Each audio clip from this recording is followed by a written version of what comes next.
akan ada di blue side dengan menutup ke arah Matilda. Volvius Harit untuk mengamankan Joy. Setelah Luoi, Chushin dan juga Fanny yang di back. Kayaknya mereka emang ngedeny untuk Haritnya juga kan. Mereka nggak mau kalau seandainya nanti Toy harus menghadapi laning yang agak sedikit berat.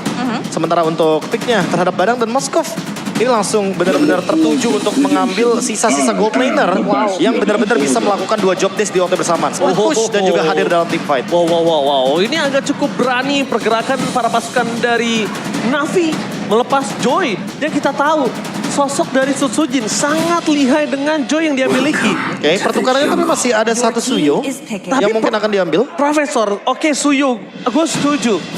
Tapi in the end of the day dalam kondisi seperti ini, Gatot Kaca, Granger juga harus dihitung. Iya, berarti Mungkin yang bikin dari seberang mahal adalah badangnya. Badangnya udah pasti ini di level 4 terutama nanti ketika ada turtle. Setupnya harus benar-benar dimenangkan sama Navi. Mereka udah punya 2 setup yang luar biasa kuat banget. Suyo, Badang. Ini tidak ada alasan kalau mereka absen tiba-tiba dalam turtle pertama. Objektif ya. Objektif harus Tapi didapatkan. RRQ mereka udah langsung dengan fase yang cepat banget juga. Gatot Kaca yang diambil yang setidaknya ini bisa mengganggu setup yang dilakukan sama Navi, Bro. Iya, Gatot udah pasti flex. Dia juga di area river lumayan menguasai. Dan jatuhnya dengan AOG, Avatar of Guardian. Nah, dia bisa hadir ke area mid lane atau bahkan side lanes ketika dia berada di tengah-tengah area sungai. Yap, masih fleksibel ya untuk betul. Gatot Kacanya juga. Namun Yves yang akan ditutup cukup respect terhadap Rins ya. 3 hero mid lane. Nah, aku merasa kayaknya Farsnya juga bakal masuk dalam fase ban nantinya kelima. Habis itu selanjutnya picknya akan di tangan dari Navi. Ini sebuah keuntungan sekali untuk Navi. Untuk menutup ke arah Mid Storm Prince. lanernya ya. Iya. Ya mid laner yang mungkin jadi tersisa sedikit ya pilihannya. Tapi kalau ngelihat X Magic sebagai finals MVP juga di MDL season 9 kemarin, Vexana dia yang sangat powerful. Ya, Vexana ya, hero utility yang tentu akan sangat membantu sekali bagi Badang dan juga Suyo dalam melakukan sebuah setup. Tapi chip yang ditutup, mereka nggak mau kalau seandainya nanti Moskov lagi sendirian, coba split push, tiba-tiba ternyata ada portal. Kaget ya. Kaget langsung. ya, ya. Wah, why walk dari mana nih? Oke, last ban dari RRQ. Setelah ada high loss yang ditutup, target ke arah Romer lagi kah? Hero-hero dari Hanafi. Oke. Romer ya. Ya masih untuk sekarang mungkin masih ada Khalid, Gua masih ada Chow juga. Romer support kayaknya bisa harus dipertimbangkan ya kalau menurut saya pribadi ya. Karena ini bisa saja membuat para pasukan dari tim Navi ini merespon kalau ngomongin sisi Romer yang tiba-tiba di-switch dengan Badang. Kita bisa melihat Badang untuk Romer dan Badang untuk Kars. Oke. Ini possibility-nya Dua besar. sisi ya. Masih besar possibility-nya kalau untuk saat ini. Oke. Tapi Aether juga punya prestasi. Ya, Nomor banyak 1 damage per game as jungler di MPL ID season 14. Damage per game yang tertinggi juga. Total gamenya 20 kali. Tapi unique pick heroes-nya nih masih 6. Berarti masih belum terlalu banyak ya. Oke, mungkin mulai ditingkatkan sedikit dengan adanya Suyo juga dan Vexana. Itu dia. Untuk X Magic, jadi Hanafi-nya bakal mungkin mendapatkan flexible last pick. Dan Farsha, seperti yang aku mention sebelumnya, dan Cici. Ini jatuhnya untuk ngedinai kalau seandainya Lucas mau diambil sama Navi. Iya betul sekali. Oke. Karena kalau Lukas diambil ini tandanya Badang akan dirotasi. Dan kali ini mereka harus mikirin apakah Badangnya jadi kita rotasi. Atau tadi seperti apa yang dibilang sama Prof. Fab, Yes. ada Kars jago edit. Ada Kars jago edit. Ya why not untuk game pembuka?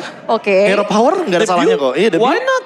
Dan itu juga bukan menjadi hero yang harus dipertimbangkan di band kan? Iya. Jadi nggak masalah untuk mereka memperebutkan hal tersebut. Atau kalau misalkan kita asumsikan kembali Badangnya akan di EXP, ROM apa untuk Hanafi? Kalau Rob untuk Hanafi kayaknya harus hero yang bisa nangkep Joy juga sih. Mungkin Tigreal, Oke. Tigreal, Suyo, Vexana. Ini bisa menciptakan sebuah momentum yang indah seperti untuk objektif. Ya, dan Suyo ini juga appearance-nya lumayan banyak ya. 15 kali pick dengan 53% win rate dan Chow. Wow, Romer. Stopper. Ya everlasting meta ya. Romer ini gila, Chow. tapi Chow ya. Aha. Mau di meta apapun, mau di pilar apapun, dari gua masuk di MPL Indonesia sebagai caster di season 1, bahkan season 0, pas qualifier, Chow sampai sekarang selalu hadir. Dan bisa di mana-mana Dan lagi. bisa di mana-mana, EXP, Gold, Jungler. Romer, Jungler, Super bisa. Oke kalau gitu saya ajukan. mid lane. Saya ajukan season depan skin MPL-nya Chow. Oke, boleh. Gue setuju, Ya. gue setuju. Kepake terus soalnya. Kalau perlu season M series apa tahun ini Chow? Wow. Kan kita udah sebelumnya- menghapuskan Marksman ya. Kan soalnya Marsden udah nggak ada lagi kemungkinan. Iya makanya. Ya kan kemarin udah untung dapet sih gue. Cloud. Oke, Tapi kita akan lihat eksekusinya akan seperti apa nih. Para Youngblood, Na'Vi, penantang baru, mampukah mereka mengkudeta dari segala raja? Oke, dan bukan hanya Toy saja yang harus membuktikan, tapi Na'Vi juga. So, mari kita sambut, let's go to the lane of down. Alright, terlihat Land of Down. Matchup antara Joy dan Suyo yang seringkali juga udah kita lihat ya, bahkan di scene kompetitif terakhir kali juga.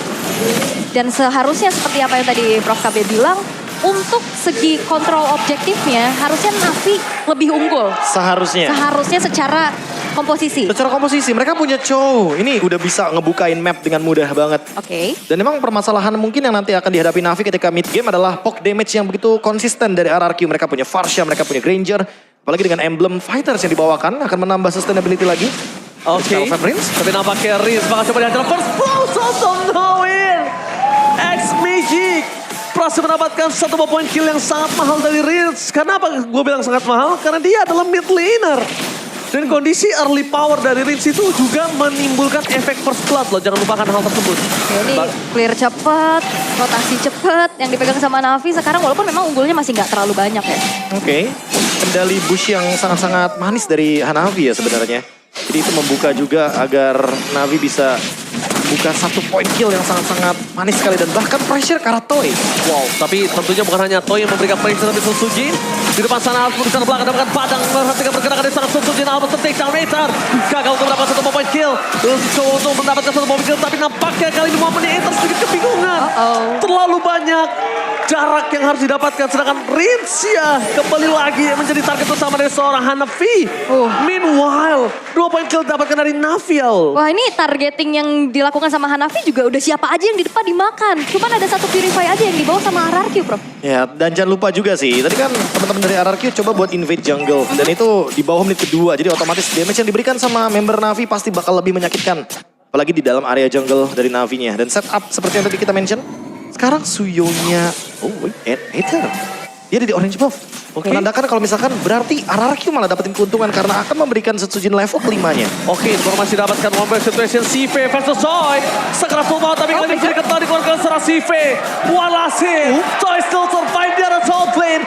Memberikan informasi yang sangat mahal bahkan para pasukan dari tim Na'Vi kali ini mencoba untuk melakukan takeover terhadap Turtlekan Cars. Sudah stay by on position. Oh minim info kayaknya juga nggak ngebuat dari RRQ langsung set up duluan ke arah dari turtle-nya. Ternyata sekarang bakal coba untuk ditarik ulur. Targetnya itu juga seorang Ino. Dan bahkan para pasukan dari tim Na'Vi kali ini Hanafi harus bergerbang dengan flicker defensif. Tidak ada initiate 12 Dragon. Mampukah mereka berhasil melakukan avatar Guardian?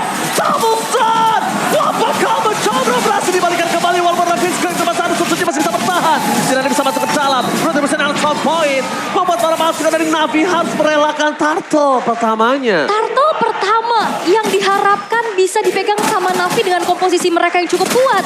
Ini patah, Prof. Ya, sangat disayangkan ya. Kita melihat ada After of Guardian yang begitu indah. Dan itu semua karena Curtain Call dari Dairen. Yes, betul. Satu sosok yang benar-benar membuka inisiasi yang begitu indah. Dan mengunci dua pemain sekaligus dari Na'Vi. Sehingga mereka nggak bisa masuk lebih dalam lagi ke area turtle. Yang tadinya kita melihat Suyo ini benar-benar kayak harus dapetin perfect objective.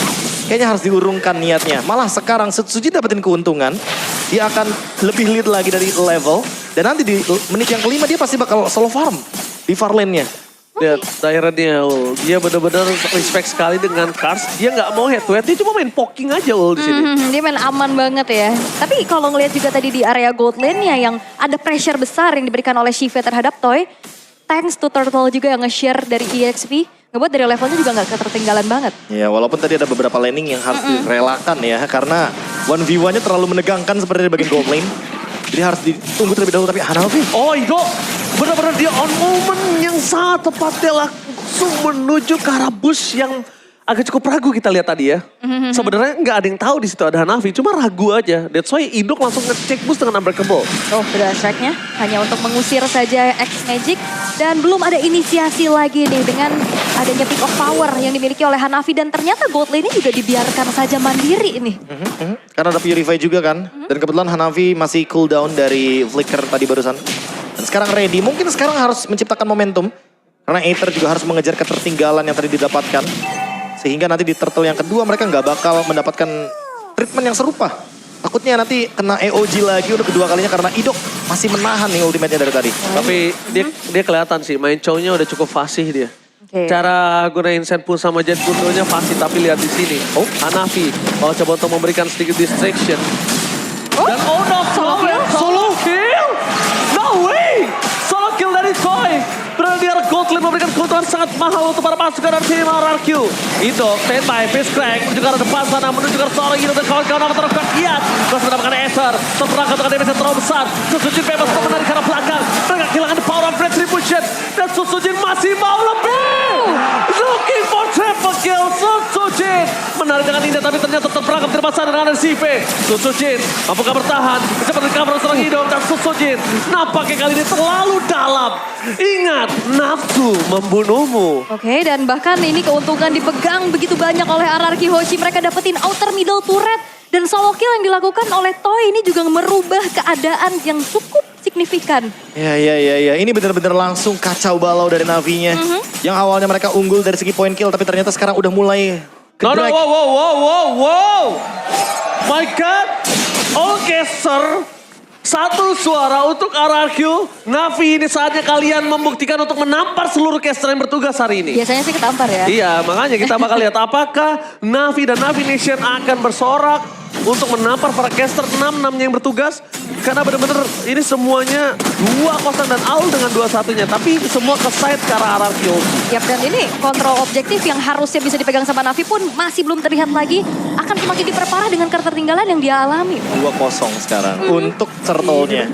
Jadi menurutku lagi-lagi untuk di bagian gold lane-nya akan sangat terbantu sekali dan ini bencana kecil. Ini bencana, itu kecil. Iya sedikit soalnya karena masih 3.000 gold masih possible untuk dikejar namun kayaknya pressure-nya gak bakal lepas dari RRQ. Lihat bagaimana Dairen yang benar-benar nge-zone out dan menjaga atau maintain dari pasifnya. Buff baru dari Cici nih karena pasifnya berkurangnya pelan-pelan.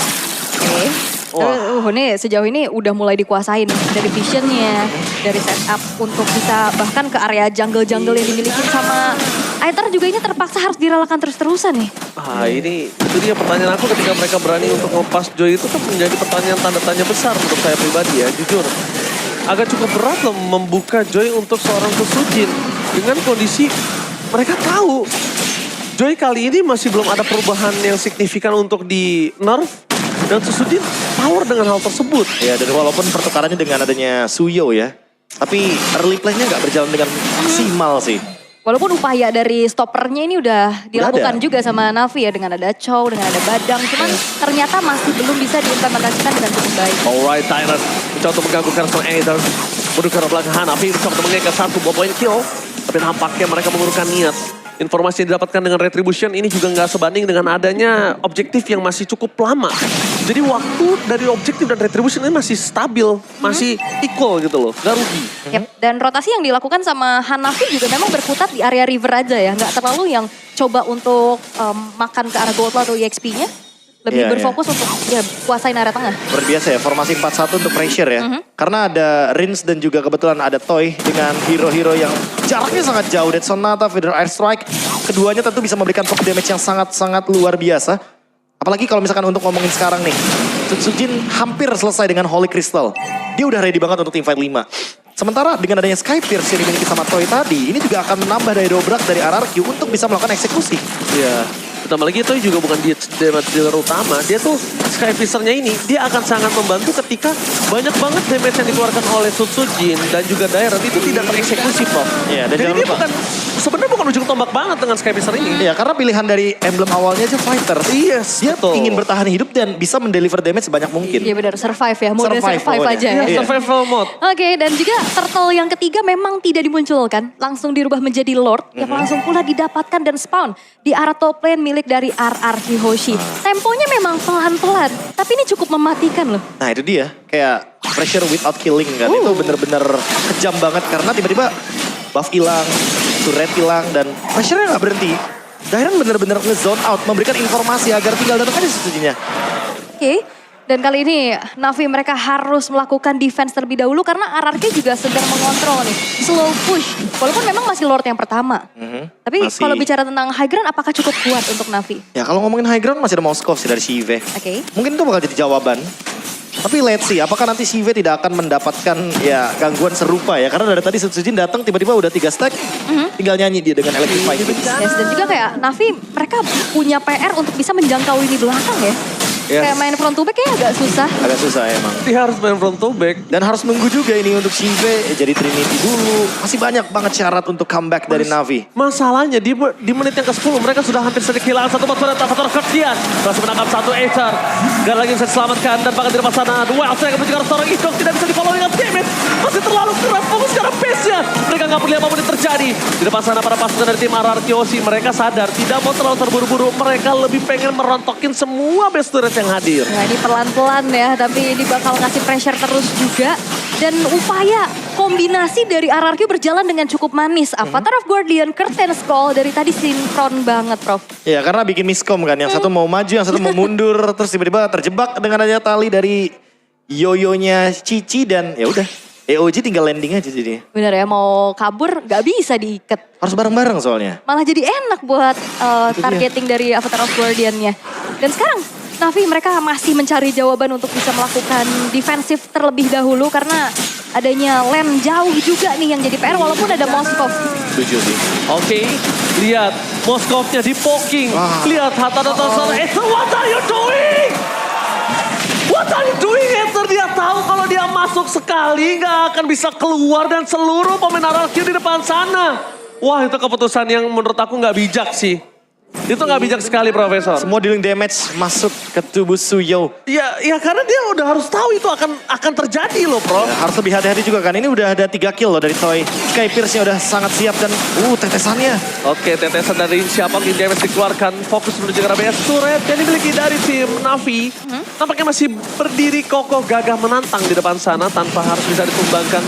Mungkin next wave bisa mereka dapatkan. Atau mungkin trigger terhadap Lord. Ya ini gak mau greedy juga ya, RRQ lagi nunggu ngeriset dulu biar menjadi Enhanced Lord di menit yang ke-12 karena ngelihat dari lane jauh yang udah mulai harusnya kelihatan nih dikontrol sama Shive, ya udah komit aja langsung menuju ke arah Lordnya. Iya.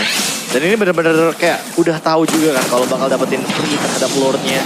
Malah diganggu lihat di bagian top lane. Shive, halo. Oh my god, informasi didapatkan Idok akan membuat CV. Kali ini sekarat one by one situation. Bakal coba dijemput para pasukan dari tim Navi. Mereka mencoba untuk menjemput tapi jangan lupakan. Satu bom Vader Restrict dan aku menutup jalan para pasukan dari tim Navi untuk mundur. Curtain Call berhasil mengunci dua pemain dari belakang sana. Dan bakal mereka kehilangan seorang Hanafi sebagai seorang roamer. Sky Piscer menghukum Hanafi di depan base-nya sendiri. Mencoba untuk backup justru malah terperangkap. Itu yang dilakukan oleh Navi. Merelakan Shive tumbang mungkin harusnya gak masalah. Tapi justru akan ada satu nyawa tambahan itu Hanafi dan RRQ. Mereka akan menabrak high ground dari Navi hanya menyisakan 3 pemain saja. Kalau ini udah ini bencana. Di depan sana para pasukan dari tim Navi mencoba untuk diporak-porandakan kehilangan seorang Padang dan juga Aether. Ini menjadi game yang sangat one-sided dan RRQ Halsey take the game one.